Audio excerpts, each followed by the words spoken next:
Vamos a darle grabar, les voy a compartir la pantalla. Y vamos a comenzar con la declaración. Sí, las cédulas más complicadas, digámoslo así, más difíciles para el tema de la depuración son las de capital, ¿sí? Y las de rentas de trabajo. Por lo general son las que más contenidos poseen, ¿no? Ya lo que son las pensiones, como ustedes miraron, pues es un poquito únicamente de traslado. Y lo que vamos a ver ahora de rentas no laborables, pues en caso de que uno perciba honorarios, ¿no? Por otros conceptos. Figura allí.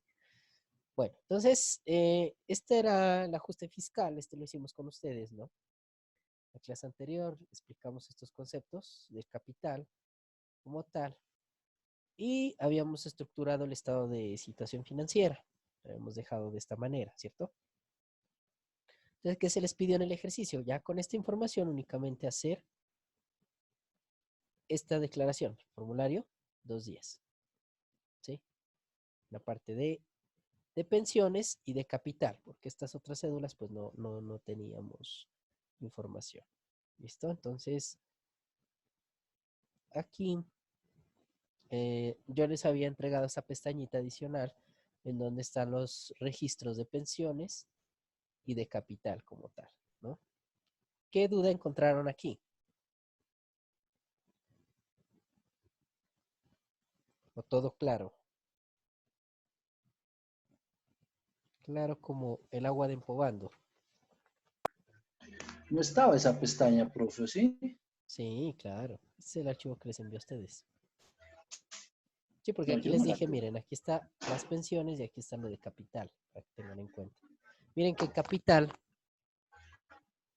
capital está recibiendo y les expliqué también, si me acuerdo tanto, que él recibe unos Ya, intereses, sí, sí. ¿sí? Unos intereses Sí, sí, financieros, ya. y que aquí tocaba aplicar un componente inflacionario, ¿no?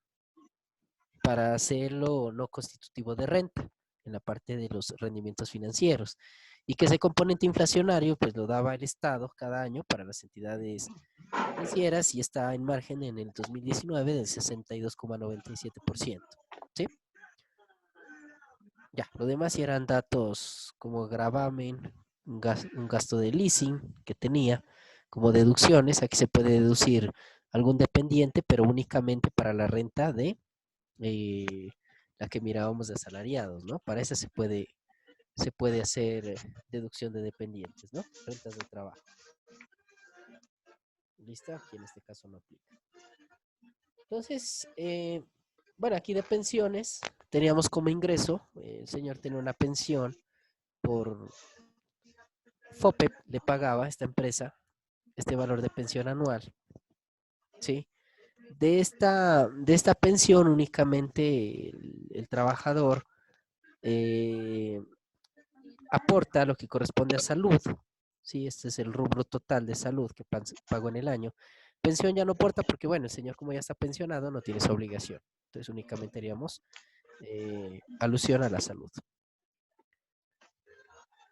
Deducciones, pues recordemos que aquí hay unas deducciones que se podrían aplicar, pero ojo que la norma dice que no se puede aplicar para dos rentas, ¿no? Entonces en este caso tomamos para la renta de capital el gravamen al movimiento financiero y los gastos del leasing. Entonces acá lo podríamos tomar en la pensión, pero la norma es clara, no nos dice que podemos deducir de dos cédulas, sino de una. Tomamos únicamente para la de capital. ¿Y por qué para la de capital? Porque bueno, de una u otra manera la de pensiones no tiene opción de deducción, ¿sí? Ustedes miraron ahí en la teoría que para las rentas de pensiones únicamente tenemos la opción de deducir salud, aportes de salud y algunos gravámenes financieros, nada más. Entonces es más interesante depurar la renta de capital que aplicar esta depuración a la renta de pensiones. Y em, este rubro, la renta exenta, sí, la estaríamos tomando del total del ingreso por pensión menos los no constitutivos de renta. ¿Sí? Y aquí nos da el valor de la renta exenta por pensión. ¿Listo? Entonces esto es lo único que trasladaríamos a la cédula de pensiones. No hay más información y de hecho, pues, esta cédula como tal, cuando ustedes hagan declaración por pensiones, únicamente van a tener eso para deducir. Es muy, muy complicado más.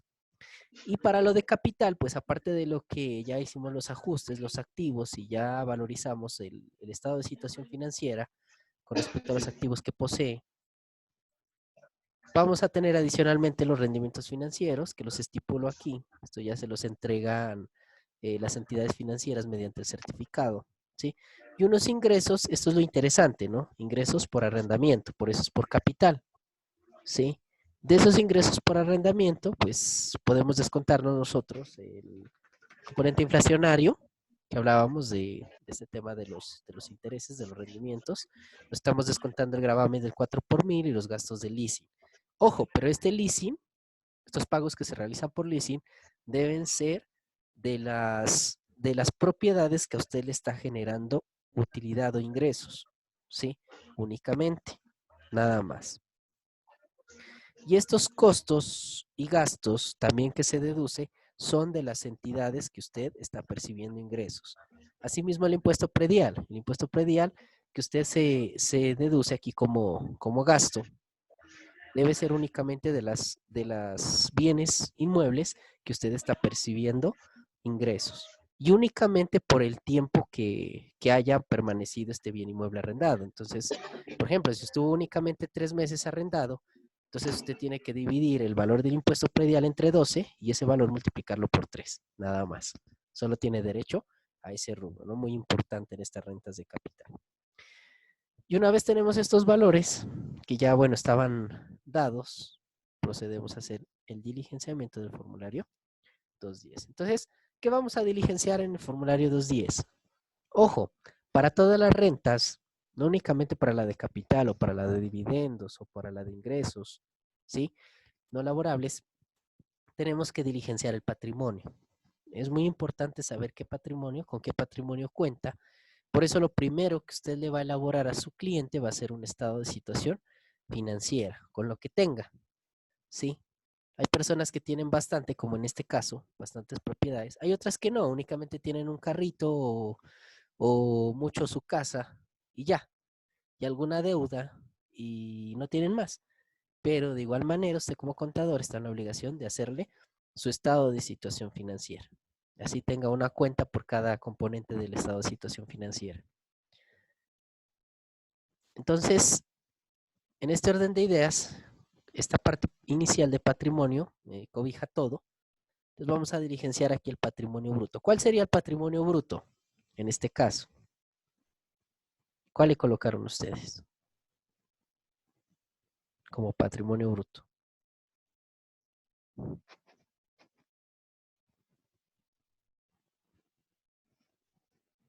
A ver, muchachos. ¿Cuál colocaron como patrimonio bruto? ¿Sí? ¿Están por ahí? 2100, a ver, los 1162 millones de Listo. total activos. Muy bien. Entonces, el total activos viene a ser el total del patrimonio bruto de esta persona, ¿no? Porque es todo lo que posee. Ojo, no se van a confundir y no vayan a registrar como por ahí me registraron este valor, ¿no? Dijeron, total patrimonio es el patrimonio bruto. No, no, este no es Qué el pena, patrimonio profe. Yo bruto. sí me confundí, coloqué los 822. ¿Sí? Exactamente, a esto quería llegar. ¿Por qué no es el patrimonio bruto? Porque esto no es lo que tiene realmente. Lo que tiene realmente es esto.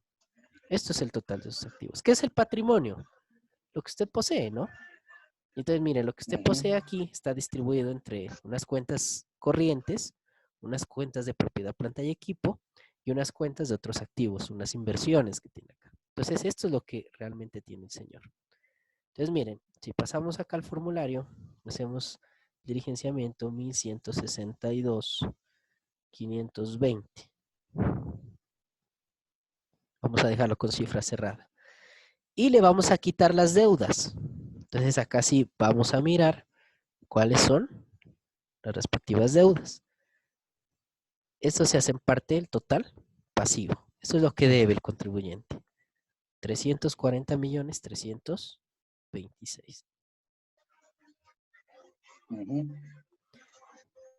Listo. Y entonces, si ustedes se dan cuenta, miren, aquí les da el total patrimonio líquido. Y este total patrimonio líquido va a ser igual al patrimonio que ustedes tienen en los estados financieros. Miren. Porque esto es lo líquido. ¿Qué es lo líquido? Es su activo menos lo que usted debe. Es decir, lo que tengo pagando lo que yo debiera. Eso es lo que yo realmente tengo. Entonces, aquí lo que podemos afirmar es que este señor tiene 1.162 millones, pero que al pagar sus deudas realmente tiene, y eso es el patrimonio líquido, digamos que esa es la palabra que diferencia a los dos, realmente tiene 822 millones. Si en un momento le tocara pagar todo esto, ¿sí? Entonces, de esa manera lo organizan aquí en el formulario. Entonces, aquí tenemos cuentas de activo, pasivo y patrimonio. Y aquí está, digamos, registrado la parte de los estados financieros, la parte inicial. Ojo, pero para llegar a esto, ustedes se dieron cuenta que para llegar a determinar el patrimonio bruto, tuvieron que hacer primero una depuración de todos los activos que tenía la empresa, ¿no? Hacer un ajuste, mire. Entonces, a veces las personas tienen ese mal concepto, o a veces los clientes piensan que hacer la declaración de renta únicamente es coger este formulario y ya, comenzar a ingresar aquí números. Entonces ya se dan cuenta ustedes que no es así. Para llegar a esto, tuvo que haberse hecho esta depuración, este análisis, dar estos registros y estructurar los estados financieros, ¿sí? Y de aquí ya partimos para proceder a hacer la declaración. Entonces el trabajito no es tan sencillo, por eso hay que cobrar por el conocimiento, ¿no? Bueno, entonces rentas de trabajo no tenemos. Rentas de pensiones. Bueno, aquí sí vamos con nuestras rentas de pensiones. Vamos a ir trasladando aquí los registros. ¿Qué tenemos en pensiones? Entonces miremos la información que les di acá. En pensiones. Entonces, como ingresos, total ingresos por pensiones. Miren, esta es la pestañita de pensiones. 248.023.000. Entonces vamos a trasladar los ingresos. 23.000. ¿Listo? Ahora sí, ingresos no constitutivos de renta. Me pide la casilla 39. Yo como ya hice la depuración, entonces digo, a ver, ¿cuáles son los no constitutivos de renta? Únicamente en las pensiones me puedo descontar la salud y la pensión. Pero como él ya está pensionado, sí, únicamente la salud en el caso de él. Salud. Entonces son 31.098.000.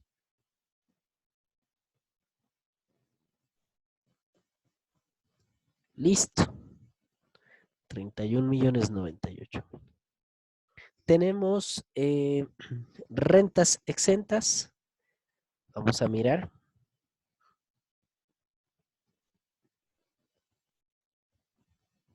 ¿Sí? Entonces, como rentas exentas, tenemos 216.925.000. Entonces, miren, ¿qué podemos analizar aquí?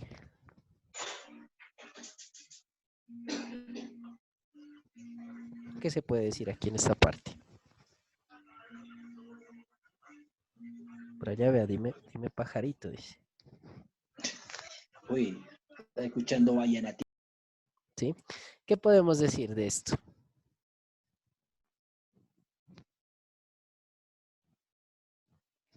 En esta cédula de pensiones.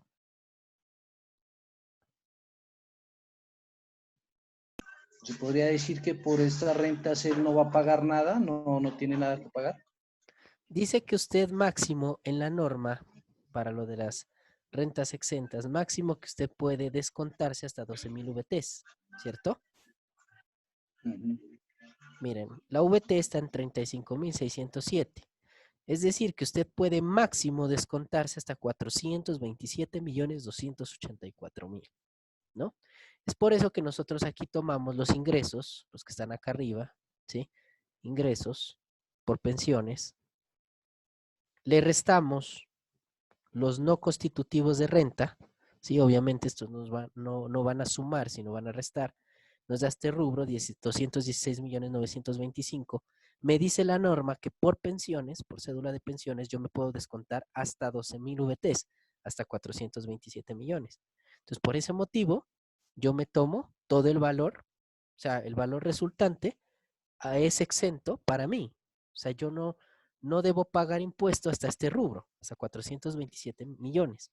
Si yo tuviera aquí un ingreso superior, 430, por ejemplo, entonces allí sí pagaría sobre la diferencia. Entonces aquí me tocaría quedar como renta exenta, únicamente este rubro, serían 427 millones. Y ahí sí me cambiaría la cosa, ¿no? Ya la renta exenta, aquí en el formulario sería mayor. ¿Dónde está el formulario? Aquí, ¿sí? Renta exenta. Y aquí ya me daría un valor a pagar.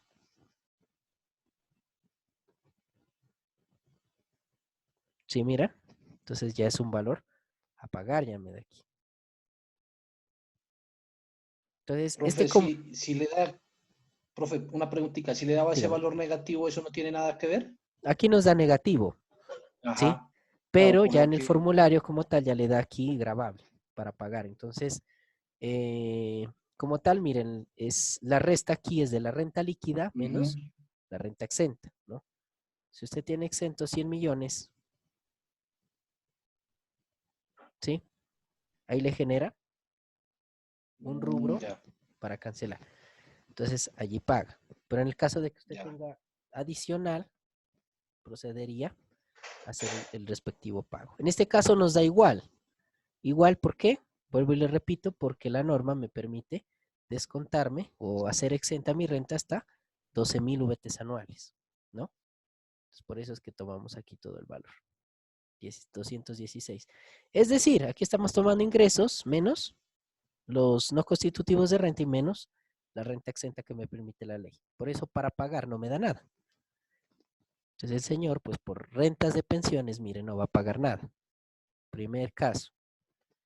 ¿Listo? Ahora vamos a trasladar lo de rentas de capital. Entonces, de rentas de capital, ¿cuáles vienen a ser los ingresos?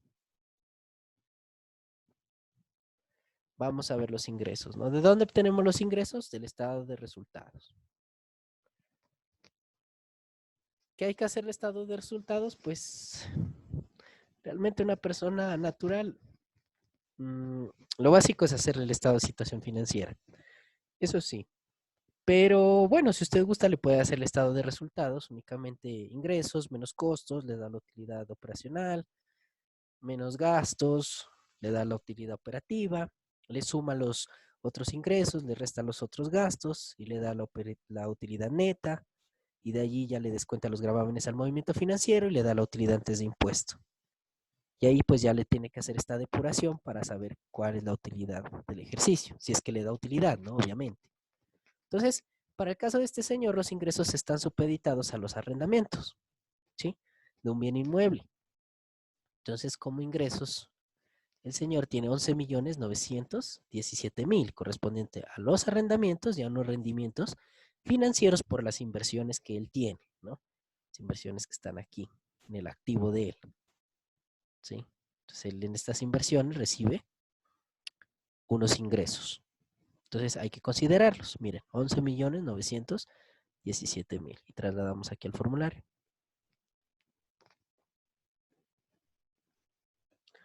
Listo, tenemos nuestros ingresos. Ahora sí, me piden los ingresos no constitutivos de renta. Entonces vamos a ver cuáles son los ingresos no constitutivos de renta.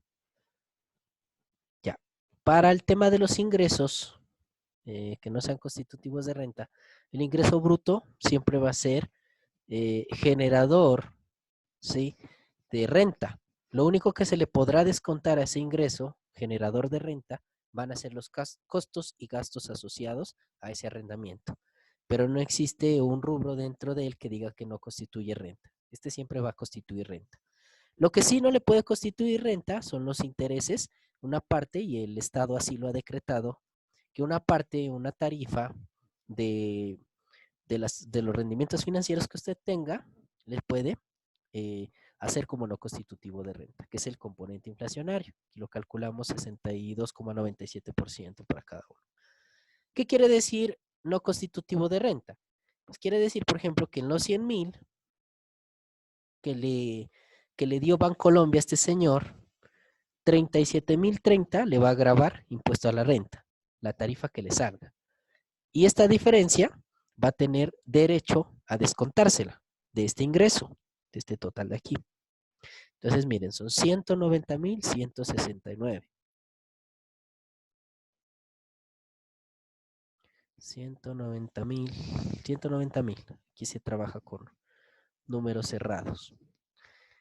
Y ahora sí vamos a mirar los costos y los gastos procedentes. Es la siguiente pestaña. Entonces, ¿qué tenemos como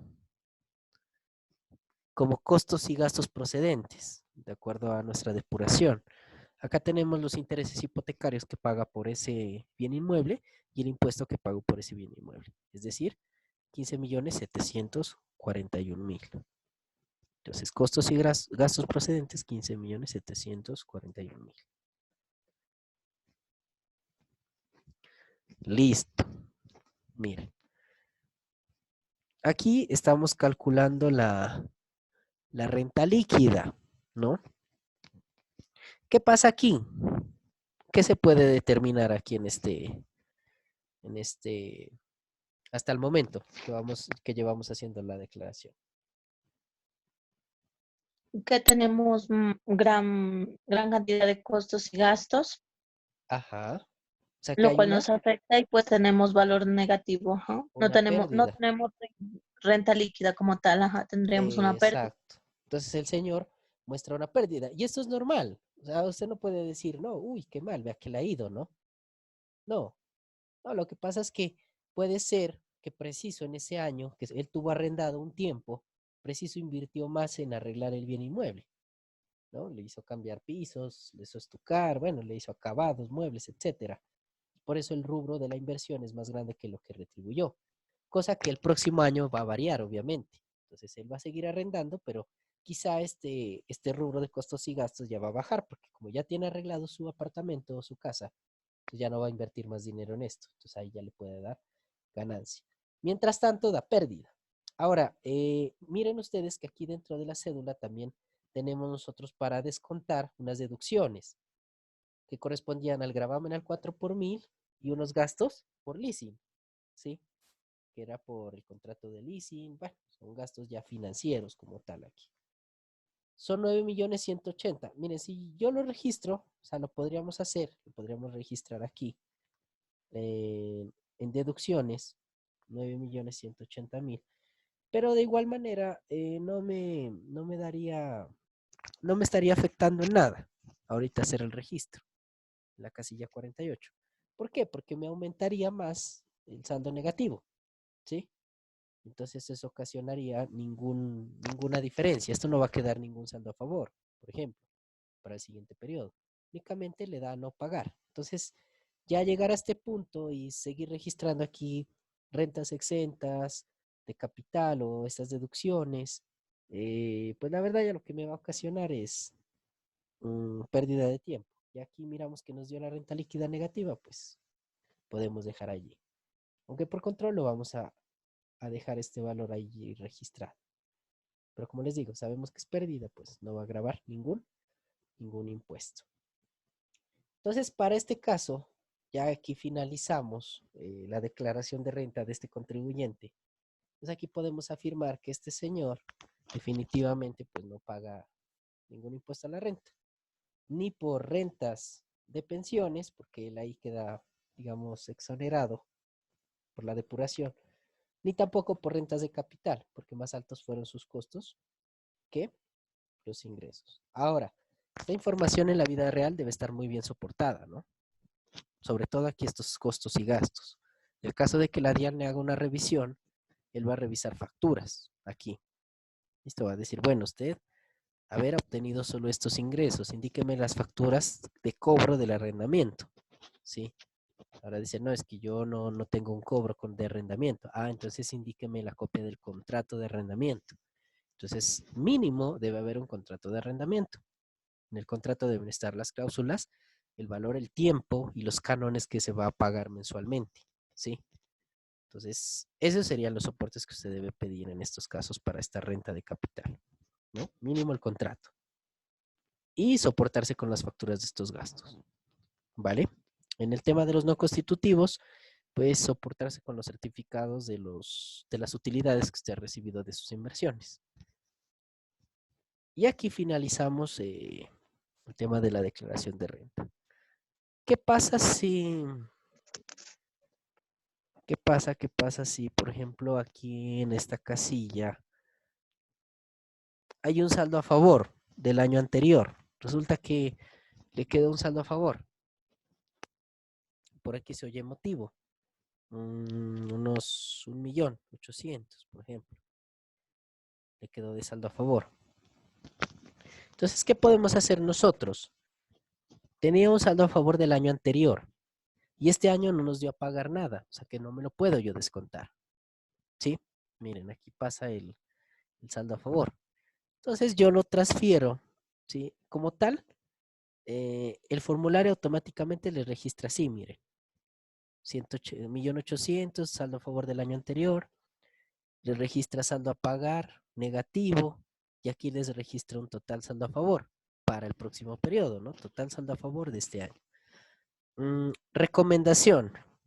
Bueno, en lo que a mí me respecta y por experiencia, yo prefiero registrarlo en esta cuenta, en la casilla 100, que dice anticipo de renta para el año gravable siguiente. Lo registro aquí, ¿sí? Y dejo esta casilla mejor en blanco. Es decir, que yo el próximo año me voy a poder tomar este valor que lo vengo trayendo desde el año anterior. Entonces este digamos que es del 2018.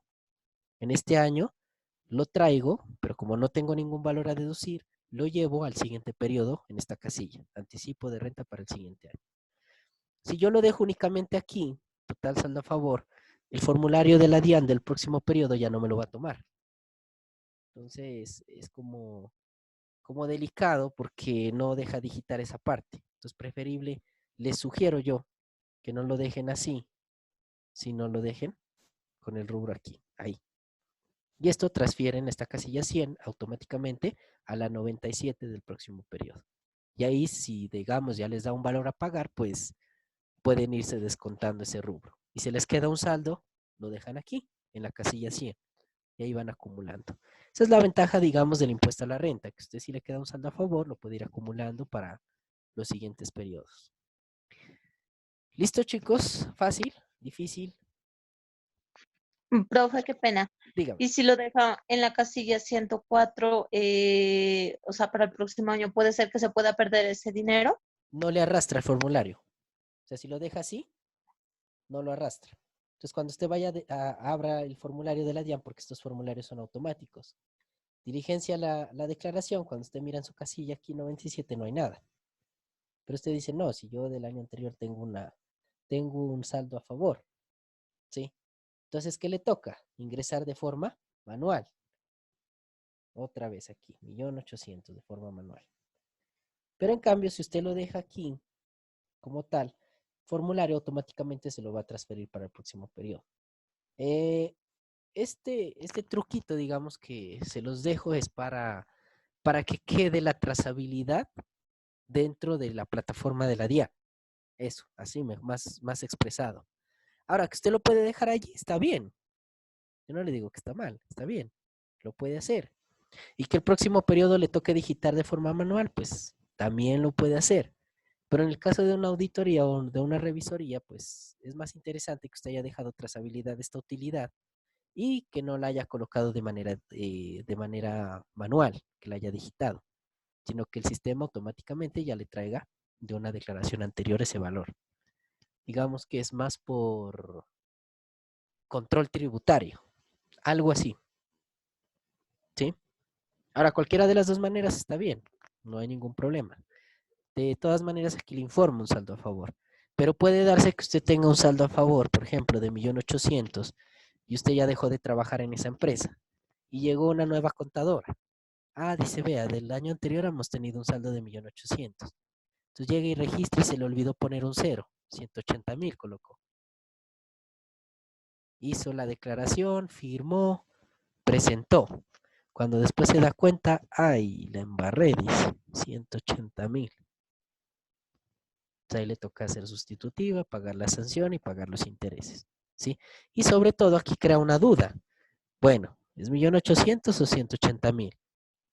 O le pudieron colocar 18 millones de descontarse del impuesto a la renta, ¿sí? Entonces, para evitar eso, yo en lo personal les sugiero que lo trasladen aquí de una vez, anticipo para el año siguiente, y ya dejan este rubro aquí como saldo a favor en cero, No, listo, profe. ¿sí? Y lo dejan ahí.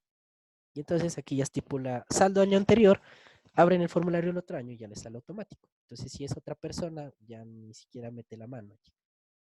¿Listo? Bueno. ¿Dudas?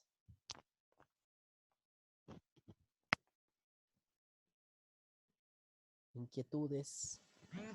Profe, o sea que Dígame. en la parte en donde dice renta de capital, si nosotros miramos que en la renta líquida ya le da negativo, no tenemos para qué llenar el resto, ¿cierto? Por control lo puede hacer. Pues si ya usted hizo la depuración y tiene un valor de renta exenta, lo hace. Pero en general no le va a afectar en nada aquí, porque no le va a dar valor a pagar, ¿sí? Y aquí usted se da cuenta de que no, al contribuyente no le toca pagar nada. No, dice, no, este señor, miren, todo lo que tiene, imagínense, ¿no? Vea, todo lo que tiene aquí en activos, propiedades, ¿sí? Todo esto que tiene en activos, y no tiene que pagar impuesto a la renta. Pues ahí está él justificando sus gastos, ¿no? Entonces esto por eso a veces es lo curioso y es la magia que nosotros como contadores tenemos que hacer. Tenemos que revisar esto muy bien, depurar y suministrar la información de manera correcta y de acuerdo a la norma. Sí, si uno mira una declaración así, dice, miren, a ver, caramba, todo este patrimonio líquido y no paga impuesto a la renta, pues sí, no paga, aquí está, todo lo que gasta también él, ¿sí? Entonces, ya pues de ustedes dependerá este criterio, ¿no? Para las respectivas depuraciones. Siempre basados en lo que dice la norma, que es el estatuto tributario, para este caso. ¿Alguna otra duda? ¿Aporte? ¿Estamos bien hasta allí? Para hacer el ejercicio final, ¿no? Porque ya tenemos semana de parciales. A ver, claro, ¿Cuándo es la semana de parciales, profe? el 26. Clases tenemos hasta la próxima semana únicamente. Uy, claro, hasta el 22 tenemos clases, ¿no? Sí, hasta el 22. Entonces la próxima sesión, el Y del 19, ya, 25 al ya 20. terminaríamos con lo de la declaración exógena. Les voy a indicar. Ahora, de hecho, les va a quedar de tareita. Van a descargar el prevalidador del 2020 de la DIAN. Sí, ahí está el paquetico de la declaración exógena para pues poderla revisar. Les traigo una información y la vamos diligenciando, ¿sí? Para que sepan cómo trabajar las hojas de la que se compone. Yo creo que Hadbel usted sí la ha trabajado, ¿no? Yo la trabajé, pero hace tiempito ya, profe, Ujú. cuando apenas salió lo de declaración exógena. Exacto. Entonces ahora sí vamos a actualizar. No, no es que haya cambiado mucho, la verdad. Los últimos 3 No me 4 acuerdo. años no ha cambiado mucho. Unos pocos nomás modificaciones en algunos libros. Sí, pero se mantiene como la información general que le pido. Profe, Dígame, y el examen final, ¿qué va a hacer o cómo lo va a hacer? me Ah, van a, suave nomás, ¿no? me van a entregar una declaración de renta. Les voy a entregar unos rubros y ustedes van a determinar si lo hacen por esta cédula, por esta o si tienen que hacer varias cédulas y lo liquidan, le hacen la declaración de renta Ya. y con ¿Y qué esto le van a digo? revisar. Ajá, Y el ejercicio que le pasamos, que si nos lo califica, sí, yo, claro, también. No lo he sí, ¿no? Ah, revisado, bueno. pero sí también les voy a revisar. Ah, ¿Sí? bueno, bueno. No sé si tengan el mismo valor, pues si les califico basado en eso, pues no estaría bien. Vamos a ver el proceso también como lo hicieron. Igual que participaron en la clase anterior en la depuración también. ¿Listo? Bueno, entonces, ahorita vamos a tocar otro temita, que son las rentas no laborales, ¿no? Rentas no laborables. Entonces, por ahí miramos nosotros en la clase, en la primera clase donde yo les indicaba las 5 rentas, lo que podría hacerse exento de este tipo de renta. Ah, bueno, chicos, ahorita se va a terminar ya la llamada. Ahorita les voy a compartir nuevamente. Damos un break.